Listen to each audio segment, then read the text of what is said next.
అన్నదాత అన్నదాత మీ అన్నదాత, చెమటోడ్చి ఆహారాన్నందించే రైతన్నా, అనునిత్యం నీ కండదండగా నిలిచే నేస్తం ఎవరన్నా. అన్నదాత అన్నదాత మీ అన్నదాత.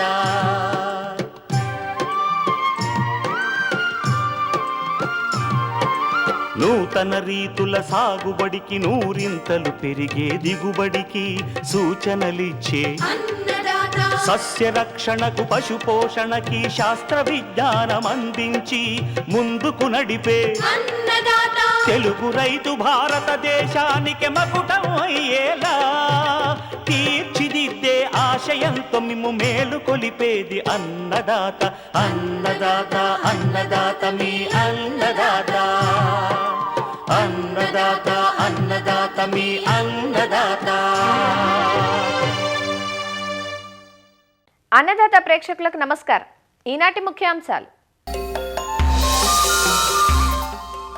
వేసవి తీగజాతి కూరగాయల సాగులో మెలకువలు, రబీ మరియు వేసవి నువ్వు సాగులో మేలైన యాజమాన్య పద్ధతులు, మాగాణి మొక్కజొన్నలో ఎరువుల యాజమాన్యం, ఇంకా జై కిసాన్ వ్యవసాయ సమాచారం.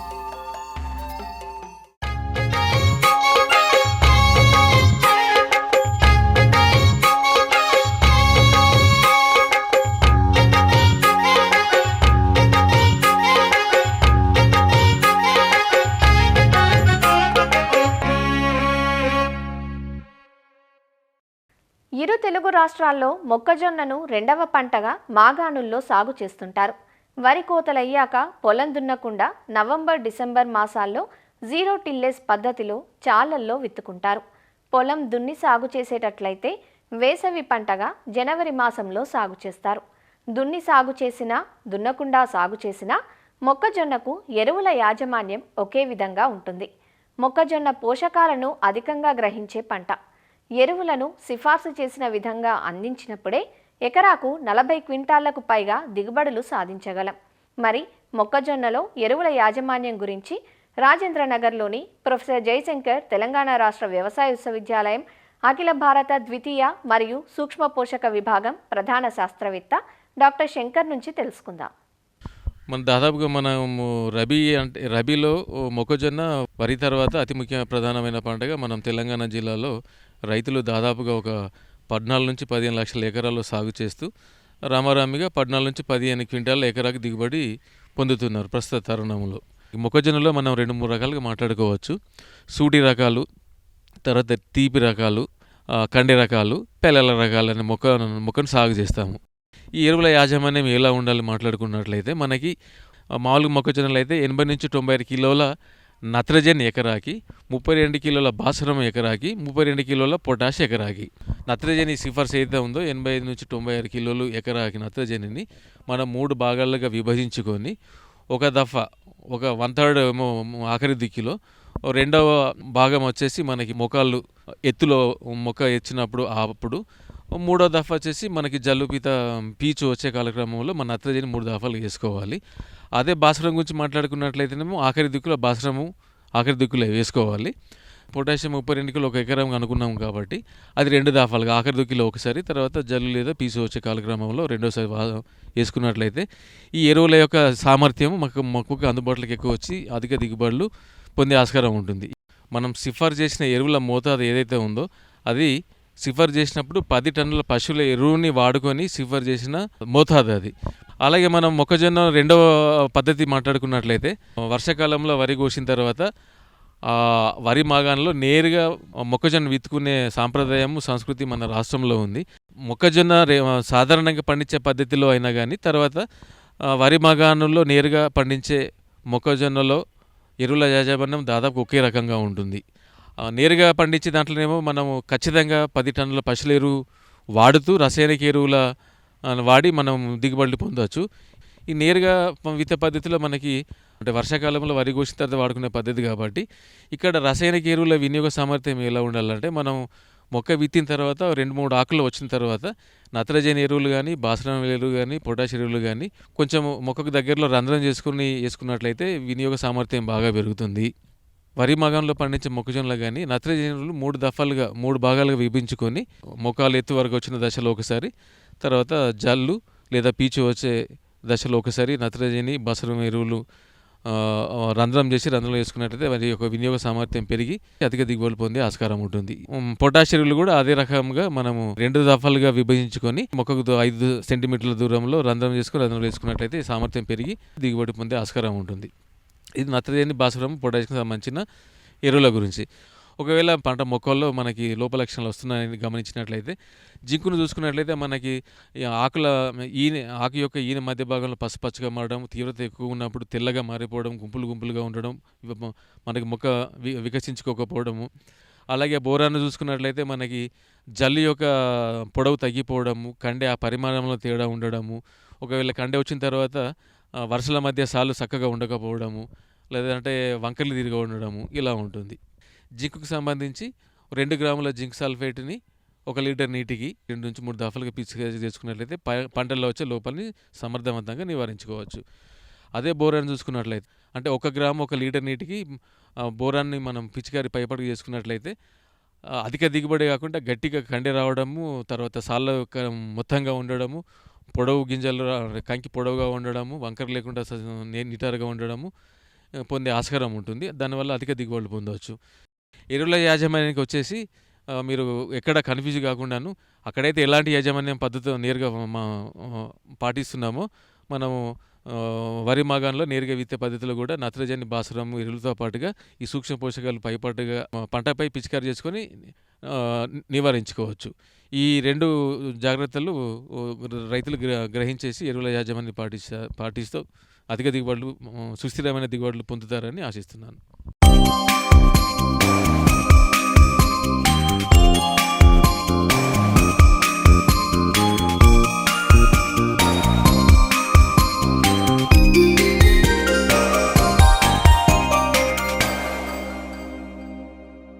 ఇటీవలి కాలంలో వాడకం పెరిగిన నూనె గింజల పంట నువ్వు. పెరుగుతున్న వాడకంతో సాగు విస్తీర్ణము పెరుగుతోంది. నువ్వును ఖరీఫ్, రబీ, వేసవి ఇలా 3 కాలాల్లోనూ సాగు చేసుకునే అవకాశం ఉంది. ఖరీఫ్లో పండించిన దానికంటే రబీ మరియు వేసవిలో ఆరుతడి పంటగా వేసినప్పుడు విత్తన నాణ్యత పెరిగి ఎకరాకు 7 నుంచి 8 క్వింటాళ్ల అధిక దిగుబడులు పొందే అవకాశం ఉంటుంది. వేసవి పంటను ఉత్తర కోస్తా ప్రాంతంలో డిసెంబర్ 2వ పక్షం నుంచి జనవరి 2వ పక్షం వరకు విత్తేందుకు అనువైన సమయం. 90 రోజుల్లో అందివచ్చే ఈ పంట సాగులో మేలైన రకాలను ఎంచుకొని సమయానుకూలంగా తగిన యాజమాన్యం చేపడితే మంచి దిగుబడులు సాధించే అవకాశం ఉందంటూ రబీ మరియు వేసవి నువ్వు సాగు వివరాలు తెలియజేస్తున్నారు ఆచార్య ఇంజీరంగా వ్యవసాయ విశ్వవిద్యాలయం, విజయనగరం జిల్లా కృషి విజ్ఞాన కేంద్రం సస్యపోషణ విభాగం శాస్త్రవేత్త డాక్టర్ శ్రవంతి. ఇప్పుడు నువ్వుల్లో ఎక్కువ అధిక దిగుబడులు సాధించడానికి కొన్ని మేలైన యాజమాన్య పద్ధతులను చూసుకుందాం. ముందుగా నేలలు, నీరు నిలవని తేలిక మరియు బరువు నేలలు ఈ పంటకి అనుకూలమే. క్షార నేలలు, ఆమ్ల నేలలు ఈ నేలలు పనికిరావు. నేల తయారీని చూసుకున్నట్లయితే నేలను 2 నుంచి 4 సార్లు మెత్తగా దున్ని 2 సార్లు గుంటకు తోలి చదును చేసుకోవాల్సి ఉంటుంది. అధిక దిగుబడినిచ్చే రకాలు చూసుకున్నట్లయితే YLM 11 ఇది ఎర్లీ ఖరీఫ్, రబీకి అనుకూలము. పంటకాలం 80 నుంచి 85 రోజులు.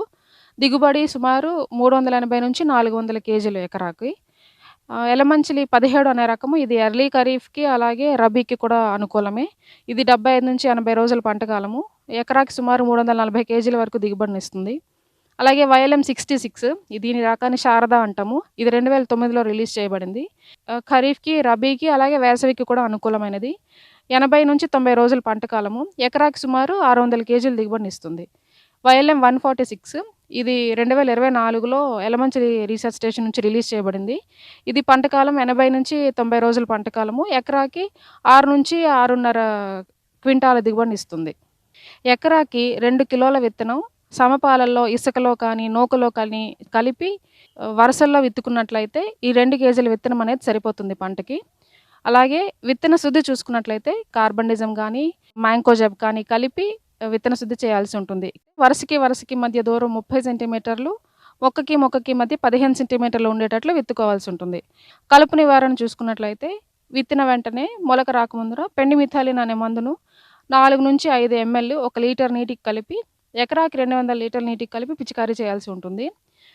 అలాగే విత్తిన వెంటనే వర్షం పడే ఉన్నట్లయితే ఈ పెండిమిథాలిన్ మందును పిచికారీ చేయకూడదు.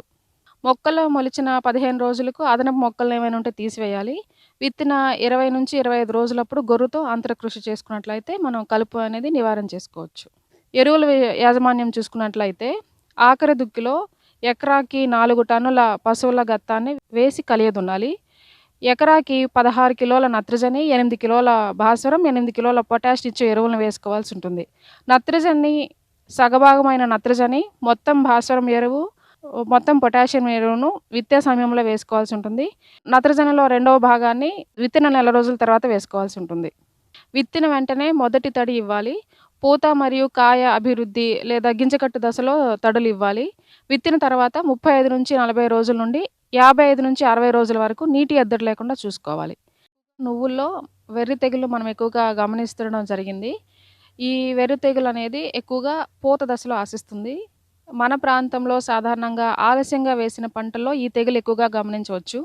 తెగులు సోకిన మొక్కల్లోని పువ్వులోని భాగాలన్నీ ఆకుల మాదిరిగా మారిపోయి కాయలు ఏర్పడకుండా ఉండిపోతాయి. ఈ తెగులు దీప పురుగుల ద్వారా వ్యాప్తి చెందుతుంది. దీని నివారణకు తెగులు కనిపించిన వెంటనే తెగులు సోకిన మొక్కలను పీకి వాటిని తగలబెట్టేయాలి. పైరుపై డైమిథోయేట్ 2 మిల్లీలీటర్లు లీటర్ నీటికి లేదా ఇమిడాక్లోప్రిడ్ 0.3 ml లీటర్ నీటికి కలిపి పిచికారీ చేయాల్సి ఉంటుంది. పంట కోత ఆకులు పసుపు రంగులోకి మారినప్పుడు 75% కాయలు లేత పసుపు రంగుకు వచ్చినప్పుడు పైరు కోయాల్సి ఉంటుంది. కోసిన వెంటనే కట్టలుగా కట్టి నిలబెట్టాలి. 5-6 రోజులు ఎండిన తర్వాత కట్టెతో కొట్టి నూర్పిడి చేయాల్సి ఉంటుంది. ఈ విధంగా ఈ యాజమాన్య పద్ధతులను పాటించినట్లయితే నువ్వుల్లో అధిక దిగుబడులను సాధించవచ్చు.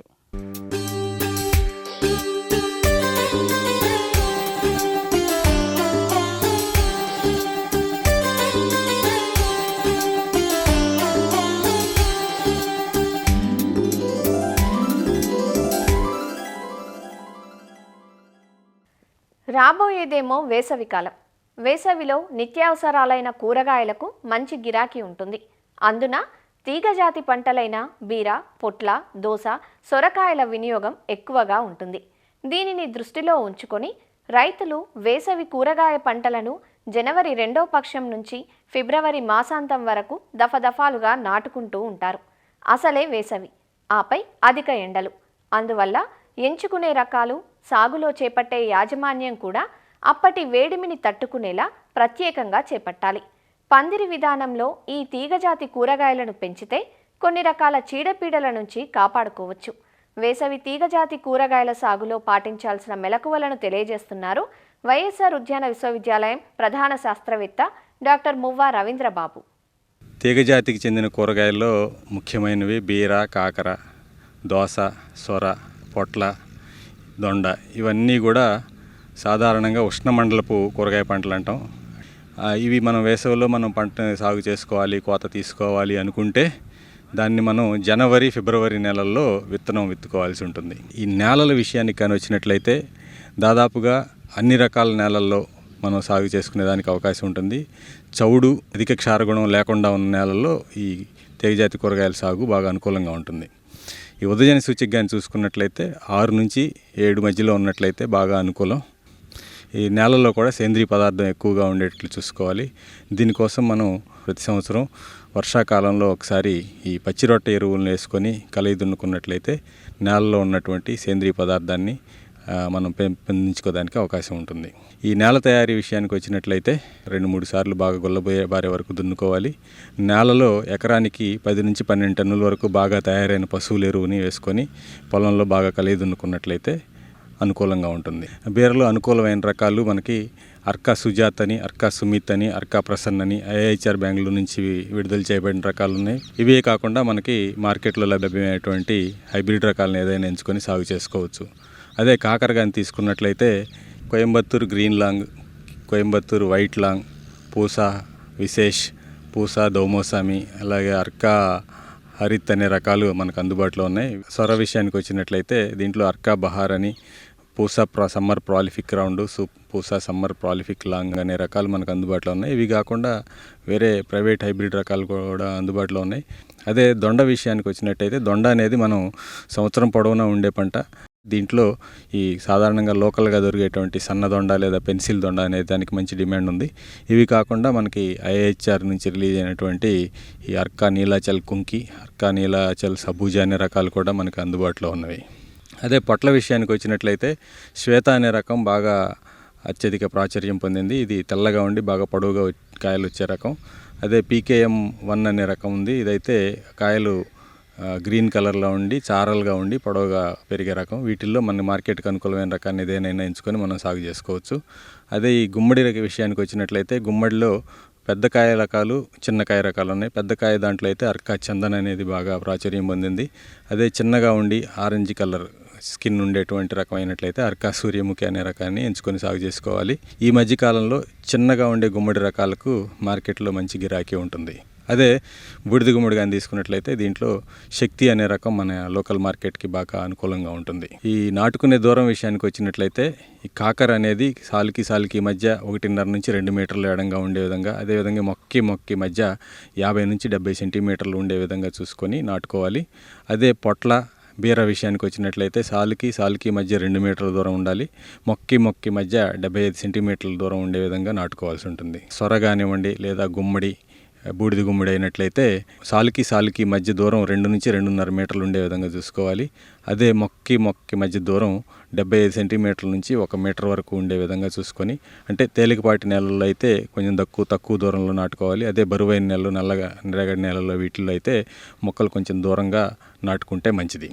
జనవరిలో చలి ఎక్కువగా ఉన్నప్పుడు కొంచెం ఈ మొలక ఇది తక్కువగా వచ్చేదానికి అవకాశం ఉన్నప్పుడు ఏదైనా బీర కానివ్వండి లేదంటే కాకర, ఈ పంటలను మనం ప్రోట్రేల్లో నారు పెంచుకొని కూడా ఒక 10-15 రోజుల వయసున్న నారుని మనం నేరుగా పొలంలో విత్తుకోవచ్చు. దానివల్ల మనకు కొంత సమయం కూడా ఆదా అవుతుంది. అయితే నేరుగా విత్తుకునే పద్ధతులు అయితే విత్తనం నాటిన వెంటనే నీటి తడి ఇవ్వాలి.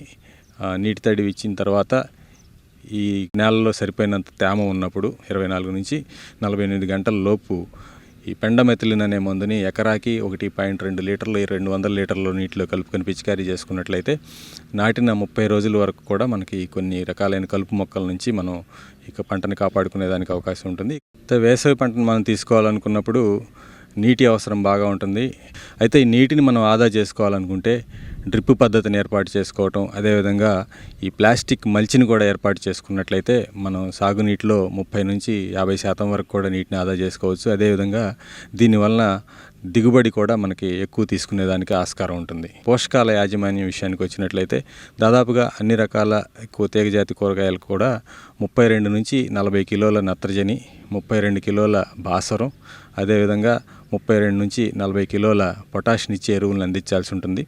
వీటిలో ఈ భాస్వరం ఎరువు మొత్తం, అదేవిధంగా ఈ పొటాష్ ఎరువులో సగభాగం మొత్తం కూడా దుక్కిలో వేసుకొని కలయి దున్నుకోవాలి. తర్వాత మిగిలిన పొటాషు మొత్తం నత్రజని ఎరువుల్ని మొక్క నాటిన 30 రోజుల నుంచి మొదలు పెట్టేసి ప్రతి 30 రోజులకి, అంటే 30, 60, తర్వాత 75 రోజులకి లేదా 90 రోజులకి ఒకసారి పంట కాలాన్ని బట్టి ఈ సమాన దఫాలుగా విభజించుకొని వేసుకోవాలి. అదే డ్రిప్ ద్వారా నీటిని పారించే సౌకర్యం ఉన్న దగ్గర అయితే ఫెర్టిగేషన్ పద్ధతిలో ఈ నత్రజని పొటాష్ ఎరువులని, అంటే భాస్వరం ఎరువును ముందుగా దుక్కులో వేసుకున్నప్పటికీ నత్రజని పొటాష్ ఎరువులను మాత్రం సమాన దఫాలుగా మొక్క నాటిన వారం లేదా 10 రోజులకు మొదలు పెట్టేసి ప్రతి 3 లేదా 4 రోజులకు ఒకసారి డ్రిప్ ద్వారా అందించినట్లయితే ఈ పోషకాల యొక్క వినియోగ సామర్థ్యం పెరిగి మొక్కలు బాగా ఆరోగ్యంగా పెరుగుతాయి. తీగజాతి కూరగాయల్లో దోస, బూడిద గుమ్మడి తప్పించి మిగతా అన్నీ కూడా పందిళ్ళ పైకి పాకించుకున్నట్లయితే మంచి నాణ్యమైన కాయల్ని ఎక్కువ దిగుబడి తీసుకునేదానికి అవకాశం ఉంటుంది. దీని కొరకు ఏంటంటే వెదురు బొంగులతో తయారు చేసినటువంటి సెమీ పర్మనెంట్ పెండాల్స్ కానీ,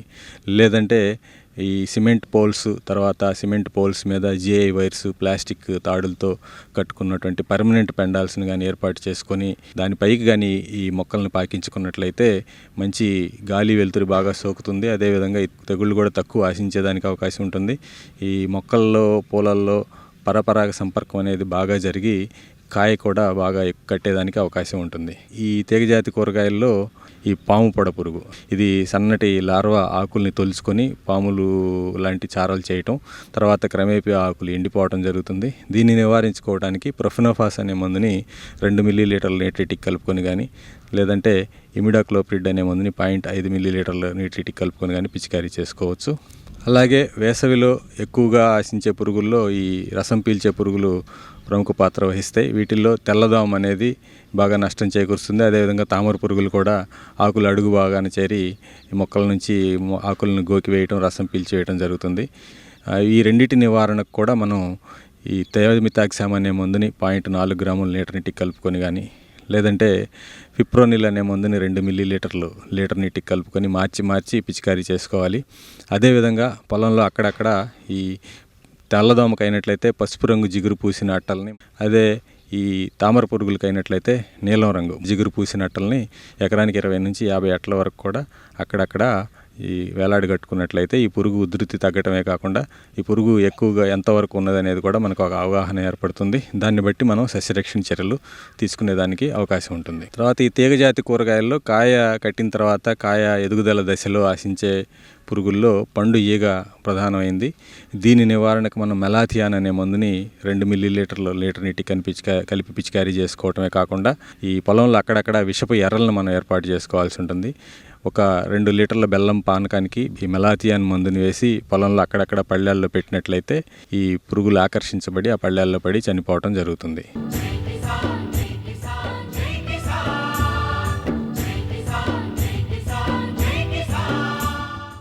వ్యవసాయ సమాచారం ఇప్పుడు జై కిసాన్లో చూద్దాం. వ్యవసాయంలో పెట్టుబడి ఖర్చులు, సమస్యలు పెరిగిపోతున్న సమయంలో అనేక మంది రైతులు సేంద్రియంగా పంటలు పండించుకునేందుకు ఉత్సాహం చూపుతున్నారు. సహజ విధానాల్లో ఆరోగ్యకర పంటలు పండిస్తూ ఆదాయాన్ని ఆర్జిస్తున్నారు. అలా అనంతపురం జిల్లా వజ్రకరూరు మండలం రూపానాయక్ తండాకు చెందిన శిల్పాబాయి 20 సెంట్ల పొలంలోనే దాదాపు 20 రకాల పంటల సాగు చేపట్టింది.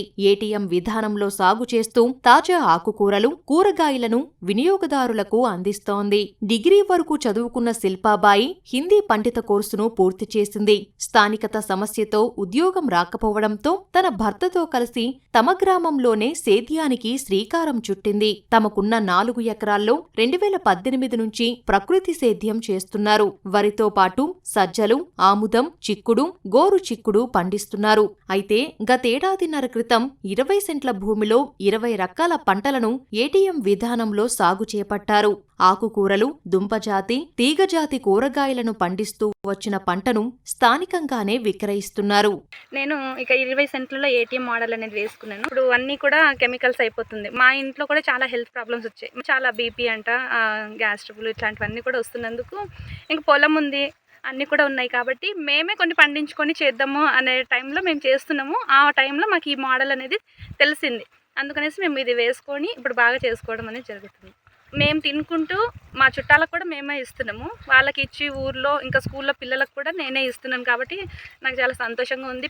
నేను పోయిన సంవత్సరంలో ఖరీఫ్, రబీలో రెండిట్లో కూడా మేము ఈ పంట వేసుకోవడానికి మనకు అనుకూలంగా ఉంది. నేను 2 సీజన్స్కి గాను ఒక 63,000 వరకు ఆదాయం తీసుకున్నాను. ఇప్పుడు ఇవి వేసి 3 నెలలు అవుతుంది. అప్పటి నుండి నేను ఆకుకూరల్లో ఒక 5,000 వరకు తీశాను. ఇప్పుడు మనకి ముల్లంగి, నెక్స్ట్ గోర్చిక్కుడు ఇవి మళ్ళీ ఇప్పుడు స్టార్ట్ అవుతున్నాయి. దాంతో మనకి ఇన్కమ్ అనేది వస్తుంది. టమాటా కూడా వస్తుంది, పూత నుండి కాయ దశకు వచ్చింది. ఇవి ఒక్కొక్కటి మనకి వేసుకున్నప్పటి నుండి 15 రోజుల నుండి మనకు పంట అనేది స్టార్ట్ అవుతుంది. అట్లా మనకు 365 రోజులు కూడా మీది ఉంటుంది. ఒక ఆకుకూర అవి తీసుకున్న తర్వాత, దుంప జాతి తీసుకున్న తర్వాత ఆ ప్లేస్ రీసోయింగ్ చేసుకుంటాం. మళ్ళీ ఇంకొకసారి అది కటింగ్ చేసే వరకు మనకి ఇది అనేది చేతికి వచ్చేస్తుంది. ఆ విధంగా మేము దీన్ని ఎప్పటికీ చేస్తూనే ఉన్నాము. పంటల సాగులో ద్రవ, ఘన జీవామృతాలను వినియోగిస్తున్నారు. చీడపీడల నివారణకు సహజసిద్ధ పిచికారీలను మాత్రమే చేయడంతో ఖర్చు తగ్గడమే కాకుండా దిగుబడులు ఆరోగ్యంగా ఉంటున్నాయంటూ తమ అనుభవం ద్వారా తెలియజేస్తున్నారు. మరిన్ని విభిన్న అంశాలతో రేపటి అన్నదాతలో మళ్ళీ కలుసుకుందాం. నమస్కారం. అన్నదాతలు తమ సందేహాలు, సమస్యలను 1800-425-4085 టోల్ ఫ్రీ నెంబర్లో ఉదయం 10 గంటల నుంచి 11 గంటల మధ్య పని దినాలలో సంప్రదించగలరు. ఈ కార్యక్రమాన్ని యూట్యూబ్లో www.youtube.com/annadaata ETV లింక్ ద్వారా వీక్షించవచ్చు.